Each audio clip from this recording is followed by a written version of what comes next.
Casa de Estudios Bíblicos Cielos Nuevos y Tierra Nueva presenta Regresando a nuestro Creador.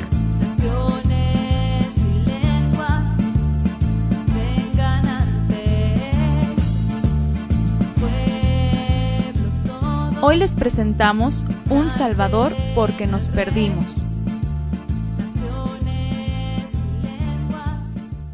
Hola, ¿qué tal? Les saludo nuevamente en nuestra serie Regresando a nuestro Creador. En esta clase número 7 vamos a conocer un poco más de ese medio de salvación. Esta clase se llama Un Salvador porque nos perdimos. Así es, nos perdimos. En la clase pasada hablamos de esas buenas nuevas que se venían anunciando anticipadamente. Ya hablamos un poco del término de teshuvá, regresar, volver. Vamos a ir viéndolo un poquito más adelante, más que el significado, la acción, ¿verdad? La acción que va a repercutir no solamente en el pueblo de Israel, sino en todas las naciones, en toda la humanidad, en todos nosotros. El día de hoy vamos a ir introduciéndonos un poquito más en la Biblia, vamos a hacer uso de los textos bíblicos. Yo les invito a que tomen una Biblia, cualquiera que sea. Aquí no es importante alguna versión o alguna traducción, todos tenemos regularmente una Biblia en casa. Siempre hay una Biblia en casa. Entonces vamos a ir tomándonos de la Biblia. Yo les sigo invitando para que sigan leyendo los textos que citamos e incluso el contexto, un capítulo, un libro, y eso les va a ayudar mucho más a comprender este mensaje de regresar al Creador. En la clase pasada hablamos pues de estas buenas nuevas, hablamos de cómo se fue dando este mensaje con anticipación al pueblo de Israel, comenzando desde Abraham, aquel hombre que no tenía nada que ver con la religión, que no tenía nada que ver con un sistema, al contrario, que estaba saliéndose de todos los sistemas, estaba saliéndose de la religión que le enseñaron, de los ídolos, de las prácticas del mundo, todo esto, y fue llamado. Una cosa importante que hay que saber, recordar y verlo en la Biblia, y lo vamos a ir viendo más adelante, e incluso es el mensaje del mismo Mesías, del Hijo del Todopoderoso, es justamente romper con todo esto que en el mundo el hombre se ha fabricado. Hemos hablado, ¿verdad?, de este tema importante que es cuando el ser humano se sale de la voluntad del Padre, es decir, empieza a buscar su propia voluntad, empieza a desviarse de los caminos del Creador y se pierde. Es muy importante esto. ¿Por qué? Porque al principio, cuando el Creador pone al ser humano en esta tierra, no le pone templos, no le pone una iglesia, no le pone un ritual, liturgia, no hay nada de esto. En realidad es la presencia divina la que está cerca, la que quiere acercarse al Creador, la que quiere estar cerca del ser humano, para que el ser humano esté cerca del Creador. En la medida del tiempo vimos que el ser humano se despega de esa voluntad, se equivoca, toma la mala decisión y comienza él mismo a hacer sus propias creencias y religiones. Cuando vemos a Enoc, por ejemplo, tampoco vemos que él tenía un templo, una religión o una iglesia o algo. Él no iba a ningún sistema. Esa es la verdad, esa es la realidad. Vamos a entender que lamentablemente el ser humano se ha desviado tanto que en la búsqueda del Creador a su forma, pues ha creado todo esto lastimosamente y ha hecho mucho daño a mucha gente, en muchas generaciones.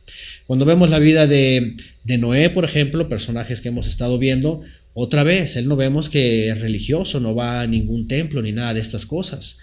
Y así pasa, Abraham también, es el mismo hombre, el hombre que al contrario, él se aparta y él busca al Creador y entonces lo encuentra. Y se empieza a dirigir, ya hablamos de la vida de él, su obediencia a los mandamientos, a las instrucciones, qué va a enseñar a sus hijos, todo esto es importante.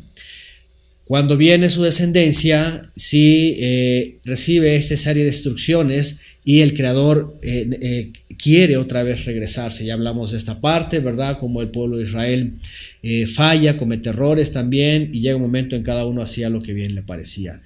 Y la búsqueda del Creador en el ser humano para que él volviera a acercarse al ser humano la impide el ser humano, en este caso el pueblo de Israel y el resto de las naciones, no solamente el pueblo de Israel. Dijimos que el Todopoderoso es creador del cielo y la tierra, no de un pueblo, sino de todos los pueblos, de todas las naciones, de toda la humanidad.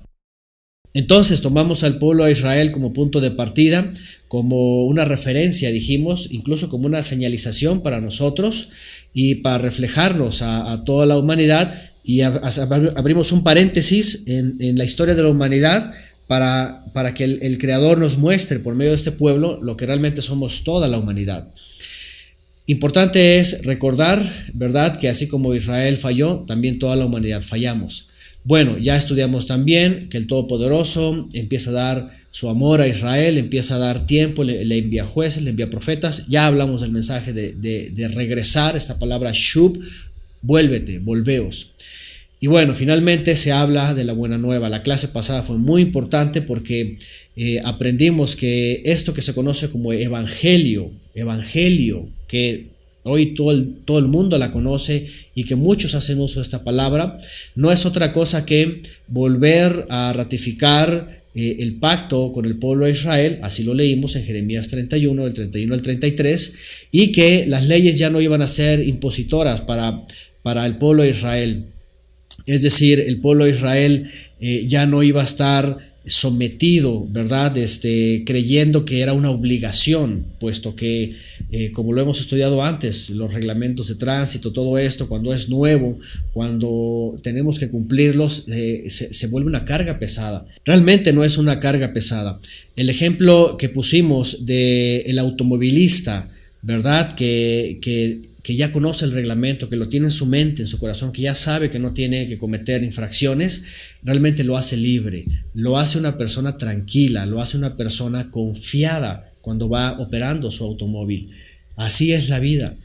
Cuando el pueblo de Israel, dice la Biblia, que no aceptó, ¿verdad?, este mandamiento con fe, es decir, con la confianza en la seguridad, entonces por eso fallaban.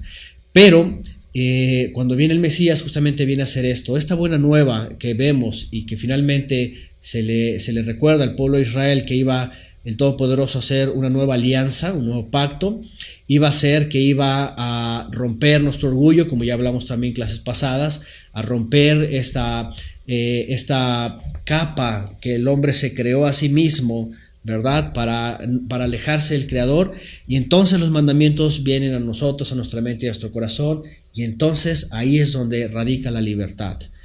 Han escuchado mucho que hablan de esta expresión, conocerás la verdad y la verdad te hará libre. Pues la gran mayoría de las personas la citan fuera de contexto, la citan cada uno para su beneficio, cada uno para enseñar su propia verdad. Pero vamos a ver más adelante, incluso una clase muy importante, que la verdad es luz y la luz es el conocimiento de cómo agradar al Creador. Entonces, lo que vamos a ver en este nuevo pacto que se hace para Israel, también se incluye a las naciones para que nosotros disfrutemos de esta transformación espiritual. Es algo sobrenatural, que cuando nosotros rompemos nuestro orgullo y venimos al Salvador, entonces viene esa transformación y viene eso en nuestra mente y en nuestro corazón, que entonces nos hace sentir que estamos desprendiéndonos de una prisión de egoísmo, de desobediencia, de rebeldía, de anarquía, y ahí es donde vamos a experimentar lo que es conocer la verdad y ser verdaderamente libres. Otra vez, este ejemplo del automovilista a mí me encanta, es sensacional, porque cuando alguien, por ejemplo, miren, aquí en México y en todos lados, sobre todo aquí en México, ¿verdad?, para evitar extorsiones y evitar, ¿verdad?, pues lamentablemente la influencia y todo lo que genera nuestras autoridades y todo esto, ¿verdad?, el hecho de traer todos los documentos en nuestro auto, licencia, tarjeta de circulación, ¿verdad?, los seguros, las verificaciones vehiculares, todos los engomados, lo que sea necesario, y además tener, obviamente cuando uno tiene la licencia es porque conoce el reglamento. ¿Qué pasa cuando uno anda manejando con todos esos requisitos a la orden? Uno anda libre, uno no tiene temor para nada de que llegue algún agente, ¿verdad?, de tránsito federal o algo y que nos detenga por algo. ¿Por qué? Porque nadie nos puede molestar. E incluso en algún operativo se nos dicen, a ver, muéstrame los documentos, aquí está todo. Y estamos tranquilos. Pero ¿qué pasa cuando una persona pues no está en regla, no está llevando todo lo que es necesario? Está con temores. E incluso, ¿verdad?, aquí es donde nace la corrupción, aquí es donde nace más maldad, cuando no tiene suficiente documentación o todo lo necesario, y viene la autoridad, ¿verdad? Y obviamente pues va a proceder como debe de ser. Y aquí vienen más cosas malas. Entonces, importante es conocer que esta buena nueva, esta buena noticia es una oportunidad nueva, no solamente para el pueblo de Israel en aquella época, sino hasta el día de hoy para todas las naciones, para que vengamos a ser nuevas criaturas, nuevas personas, con una actitud diferente en el momento de romper nuestro orgullo, de romper nuestra autosuficiencia y creer que nosotros podemos llegar al Creador o hacer algo para poder llegar al Creador. No, es como Él lo ha dicho. Y entonces, hasta entonces podremos ser libres y podemos andar como a Él le agrada. Bien, es importante todo esto para seguir comprendiendo este mensaje, la buena nueva, y todas las instrucciones que van a venir más adelante. Por ahora, el mensaje de los profetas, ¿verdad?, del pueblo de Israel, concluye con un hombre conocido como Juan el Bautista. Ustedes lo conocen en la Biblia. Bueno, la religión ha hablado mucho de este personaje, Juan el Bautista. Su nombre incluso es Yohanan, en hebreo es Yohanan. Y Yohanan significa que el Creador ha favorecido. El Creador, el Eterno, ha tenido favor con el pueblo. Fíjense que en hebreo, por eso es muy importante rescatar las raíces hebreas de palabras, de nombres, para poder comprender mejor esta fe. El nombre que lleva este hombre, Yohanan, en hebreo, significa que el Todopoderoso ha tenido favor una vez más, ha favorecido una vez más al pueblo de Israel. Y el mensaje de él es justamente eso. El Eterno ha tenido otra vez bondad para con Israel, incluso para las naciones, así que llega el tiempo de regresar. Vamos a ir viendo algunos textos y vamos a ir recordando cómo el Creador ha ido anunciando esto desde antaño, desde hace mucho tiempo, ¿verdad? A través de los descendientes de Abraham, incluso antes de ellos. Vean lo que dice el libro del profeta Malaquías 3:1, dice: He aquí yo envío mi mensajero, el cual preparará el camino delante de mí. Hablando de Juan el Bautista. Y vendrá súbitamente a su templo el Señor a quien vosotros buscáis, y el mensajero del pacto a quien deseáis vosotros, he aquí viene, ha dicho el Todopoderoso. Bueno, el profeta Malaquías fue el último de los profetas que hablaron en la época antes del Mesías. Casi 4 siglos antes del Mesías él habló. Entonces aquí ya se estaba anunciando que la presencia divina iba a acercarse, del Todopoderoso, pero que el Creador iba a enviar primeramente a un siervo, ¿verdad? De la profecía, o el Creador por medio de los profetas habla de que es comparativo a Elías. Más adelante vamos a ver esto también. ¿Y quién fue Elías? El profeta Elías fue un profeta que envió el Todopoderoso al pueblo de Israel cuando el pueblo de Israel estaba en apostasía. ¿Se acuerdan la palabra apostasía? Salirse, despegarse, desertar de la verdad. Y entonces manda el profeta Elías, y el profeta Elías les empieza a decir: vuélvanse al Padre, vuélvanse al Creador, vuélvanse al Todopoderoso. Era una época muy, muy difícil, y el pueblo sufrió mucho en esa época. Entonces Elías era un personaje que había quedado marcado en el corazón de los israelitas por generaciones. Y el Creador dice que iba a enviar un mensajero, alguien como él. Y este mensajero justamente es Juan el Bautista, lo que conocemos como Juan el Bautista. Y este mensajero lo que iba a hacer anticipadamente, antes que arribara el Mesías, era preparar a un pueblo, al pueblo de Israel, que estuviera bien dispuesto. Ya lo veremos más adelante.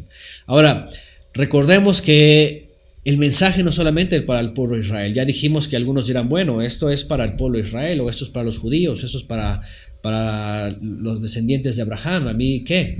Bueno, recordemos que en realidad el Creador, el Todopoderoso, es de todos, de todo el mundo, no solo de un pueblo. Que haya usado hombres en otras épocas, que haya usado pueblos en otras épocas, es muy diferente, ¿verdad? Pero cuando finalmente envía a su Hijo, al Mesías, desde los cielos, entonces quiere decir que finalmente es para beneficio de todos. Y no solamente por eso, sino porque también ya lo había anunciado, incluso antes de que hubiera un pueblo llamado pueblo elegido, ya lo había él mencionado. Vamos a recordar este texto, vean, Génesis 12:3, cuando se le dice a Abraham, dice: en ti serán benditas todas las familias de la tierra. Ya hablamos que a Abraham lo ve como una persona que puede confiar y que le da promesas. Le dice: te voy a dar descendencia, te voy a dar una tierra. Y además le dice que por medio de un descendiente que va a salir de entre ellos, va a bendecir no solamente a los suyos, sino que también va a bendecir a todas las familias de la tierra. Por eso vemos otra vez que el mensaje es para todos. Miren lo que dice acá. Lucas 1:16, hablando de Juan: y hará que muchos de los hijos de Israel se conviertan al Señor de ellos, e irá delante del Señor con el espíritu y el poder del profeta Elías, para hacer volver los corazones de los padres a los hijos y de los rebeldes a la prudencia de los justos, para preparar al Señor un pueblo bien dispuesto. Esto está en el Evangelio de Lucas. Ustedes pueden consultar todo el capítulo, los primeros capítulos, van a ver cómo es que aparece este personaje de un matrimonio también ya de ancianos, por cierto, algo parecido a Abraham. No podían tener hijos y entonces están esperando también el favor del Todopoderoso, y viene milagrosamente un hijo de él, enviado también del Eterno y escogido especialmente para este mensaje, para que apareciera como aquel Elías que habría de venir. Vamos a ver más adelante que el Mesías dice que ese Elías que esperaba el pueblo de Israel no era otro que Juan el Bautista, ¿verdad? Juan el Bautista iba a traer este mensaje finalmente que trajo Elías, un mensaje de celo, un mensaje de santidad, un mensaje que le decía al pueblo de Israel: regresen. Miren lo que dice más adelante en el Evangelio de Lucas. En el verso 76 del mismo capítulo, Lucas 1, vean lo que dice: y tú, niño, profeta del Altísimo serás llamado, porque irás delante de la presencia del Señor para preparar sus caminos, para dar conocimiento de salvación a su pueblo y perdón de pecados. ¿Qué les parece? Profeta del Altísimo. Bueno, yo les invito a que lean el capítulo 1 de Lucas. Van a ver cómo milagrosamente nace este profeta, cómo es separado, cómo sus padres también reaccionan a este milagro, y cómo el ángel que se le aparece, ¿verdad?, a sus padres les dice que va a ser alguien muy especial, que va a ser llamado profeta del Altísimo. De hecho, el mismo Mesías le llama que es el profeta más grande de todos los profetas, incluso desde Moisés, ¿verdad?, hasta Juan es llamado y es conocido como el más grande de los profetas. ¿Por qué? Porque viene y presenta al Mesías, lo conoce, y es el que dice: he aquí el Hijo del Todopoderoso, el Cordero del Todopoderoso. Entonces, por eso tiene podríamos decir este estatus, ¿verdad?, dentro de todos los profetas, porque ve al Mesías y porque viene a dar el llamado al pueblo de Israel, el último llamado para que finalmente regresen.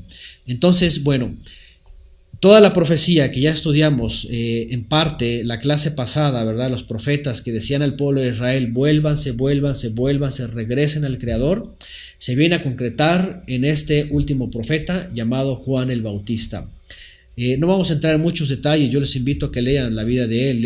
Él básicamente fue ordenado por el Creador para que viniera al pueblo de Israel y les dijeran: vengan y hagan purificación. La palabra que aparece como bautismo en nuestras Biblias tiene que ver con algo que hacía el pueblo de Israel en el agua viva, en las aguas vivas, en los ríos, ¿verdad?, en los estanques donde había agua, corrientes. Y esto era... la palabra en hebreo es tevilá y significa purificación. Cuando sumergían un objeto o las personas se sumergían, hacían una purificación de su cuerpo para quitar las impurezas. No vamos a entrar en muchos detalles de eso, pero es importante porque en una forma alegórica Juan le está diciendo al pueblo de Israel: vayan y purifiquen sus cuerpos, de manera que den a notar que quieren purificar su interior. Porque él decía: yo purifico en agua, pero viene alguien, ¿verdad?, que va a purificar el interior. Esto es el mensaje grande de la buena nueva. que iba a venir alguien de los cielos a acercarse a Israel y les iba a hacer una purificación interna. Incluso todavía hasta el día de hoy, aquel que quiera y venga, viene una purificación interna. Cuando creen en Él y viven como Él y hacen lo que Él ordenó, viene una transformación. Ya veremos más adelante esto que es el nuevo nacimiento. Por eso les dije hace rato, las personas, este ejemplo otra vez, ¿verdad? Las personas que tienen toda la documentación, tienen todo en regla, todo para andar en las calles, en las carreteras, se sienten libres, están confiadas, seguras, ¿verdad? Porque nadie los va a molestar. Y eso es lo que quiere hacer el Creador con nosotros, ¿verdad? Cuando envía a su Hijo, entonces hace una purificación, entonces nos capacita, nos hace hijos, incluso es la Biblia que nos adopta, nos hace nuevas personas, y entonces el conocimiento de la verdad, la siguiente clase vamos a hablar de esto, el conocimiento de la luz, que es verdad, que es la obediencia, entonces nos hace estar confiados en Él y vivir una vida diferente, una vida nueva. Por ahora, entonces, este es el mensaje de Juan al pueblo de Israel. Y no crean que solamente es para el pueblo de Israel. En realidad es para todas las naciones hasta el día de hoy. Hasta el día de hoy llegan las palabras, ¿verdad?, de Juan el Bautista para todas las personas. Y es el mismo. Ahorita vamos a entrar en detalles también de qué es lo que significan estas palabras. Vamos a ver más adelante también, vean el nacimiento del Mesías. En Lucas 1:35 dice: respondiendo el ángel le dijo, la presencia divina vendrá sobre ti y el poder del Altísimo te cubrirá con su sombra, por lo cual también el santo ser que nacerá será llamado Hijo del Todopoderoso. Aquí entramos al nacimiento del Mesías. Miren, la Biblia es un documento, es un libro, como dijimos al principio, es un conjunto de libros, y estos libros están llenos de milagros, llenos de cosas asombrosas, de cosas poderosas, y el Creador siempre se quiere manifestar así con el ser humano. Pero cuando el ser humano es indiferente, no cree, se aparta, entonces no hay manifestación. Pero cuando hay hombres que sí le buscan, entonces Él se manifiesta. Por eso la Biblia está llena de milagros en personajes que siempre están entendiendo, comprendiendo y buscando al Todopoderoso. Cuando vienen los profetas también hacen de formas milagrosas, hacen milagros, hacen muchas señales, todo esto pasa. Imagínense cuando viene el Hijo del Todopoderoso, ya hablaremos más adelante cuando Él dice de dónde viene, Él dice que viene del Padre, Él dice que ha estado en el Padre siempre, ¿verdad? Él dice que, y bueno, vemos en la Biblia, ¿verdad?, que Él tiene un lugar muy superior en los cielos. ¿Por qué? Porque es el que manifiesta al Creador y es por medio del cual el Creador hace todas las cosas. Entonces, el Mesías no escatima para nada quedarse en su lugar, ¿verdad?, y descender. Es como cualquier cosa. Imagínense, por ejemplo, en un reino, ¿verdad? El rey pues tiene a su hijo y sus hijos, o su hijo, el príncipe, el que va a ser rey, el futuro, pues para nada tiene que ir, ¿verdad?, a la gente, ¿verdad?, que está pues en el reino y que no tiene nada que ver con la realeza. Y el príncipe siempre permanece con el rey, siempre nada más está esperando el reinado. Pero este rey Mesías, ¿verdad?, el Hijo del Padre, dice la Biblia que Él no escatimó, ¿verdad?, asimismo incluso su posición, lo que tenía en los cielos, y Él decide venir a hacerse ser humano, imagínense, hacerse ser humano, para ofrecerse y poder rescatarnos a nosotros. La forma en que Él nace, como lo vemos en la Biblia, es de que elige entre las tribus, la tribu de Judá, y entre las tribus de Judá una familia que viene del linaje del rey David, y encuentra a una mujer, ¿verdad?, que es digna, una mujer israelita que por supuesto es obediente, está en santidad, anda en los mandamientos, es una mujer, ese remanente que siempre obedecen. Entonces, ella se llama Miriam, ¿verdad? Se conoce como María. Lamentablemente en las religiones este personaje pues se ha transformado y ha cambiado nombres, posición, figura, forma, incluso hoy día se ha convertido en algunos lugares en alguien más grande que el Mesías. Pero en la Biblia vemos, si ustedes vean el libro de Lucas, cómo aparecen estas dos doncellas, hablando de la madre de Juan, por ejemplo, y también de la madre del Mesías, ¿verdad? Miriam o Miriam en hebreo. Bueno, Miriam o María era una israelita entonces que es elegida para que fuera ella la depositaria del Mesías que venía de los cielos y que tenía que nacer, ¿verdad? Como un ser humano en esta tierra. Y así es como nace, por eso el ángel se le aparece a ella y a su marido y les da instrucciones, y vean lo que dice más adelante también. Lucas 2:21 dice: cumplidos los 8 días, una vez que nace, ¿verdad? Y circuncidan al niño, como en la ley aparece, como en la ley para el pueblo de Israel aparece, dice que le pusieron por nombre Yeshua, el cual le había sido puesto por el ángel antes que fuese concebido. ¿Por qué dije Yeshua? Recuerdan, ya hemos hablado de este nombre. Hoy día, pues la religión, las denominaciones, todo eso nos han enseñado un nombre de Jesús. Obviamente es una transliteración, va pasando de ciudades y ciudades, en países, en inglés, en francés, en todo. Pero pues los nombres no se cambian, ¿verdad? Yo me llamo Antonio y no porque vaya a Japón voy a buscar un nombre japonés, o a Rusia, ¿verdad? O a Francia, no voy a llamarme diferente. Mi nombre es Antonio. Es muy interesante esto porque en el caso del Mesías, e incluso de todos los profetas y todos los personajes de la Biblia, los nombres guardan, ¿verdad?, una información muy importante. En el caso del Mesías es esta información importante. El nombre de Jesús pues no tiene raíces latinas ni hebreas, ni españolas, sino ni griegas, ni de ningún otro idioma más que en hebreo. Viene cambiándose. Bueno, para que ustedes también tengan conocimiento, incluso pueden ir a los diccionarios, ¿verdad?, en griego, y ver en sus Biblias, y van a ver que el nombre de Yeshua es importante porque significa salvación, el que salva, Salvador. Y esto es muy importante, porque al final de cuentas todo lo que necesitaba el pueblo de Israel y todo lo que necesitamos nosotros es salvación, porque una vez que hemos pecado, como ya lo estudiamos en la clase pasada, por cuanto todos pecamos, dice la Biblia, ¿verdad? El apóstol Pablo, los romanos, dice, pues todos estamos destituidos de la presencia divina. Entonces importante es un Salvador, y esto es justamente lo que significa el nombre. Si había que pasarle el nombre a nuestro idioma, simplemente Salvador. Ese sería el nombre, el Salvador del Todopoderoso que envía para nosotros a la tierra. Vamos rápidamente a Lucas 2:25, vean lo que dice. Y aquí había en Jerusalén un hombre llamado Simeón, y este hombre justo y piadoso esperaba la consolación de Israel.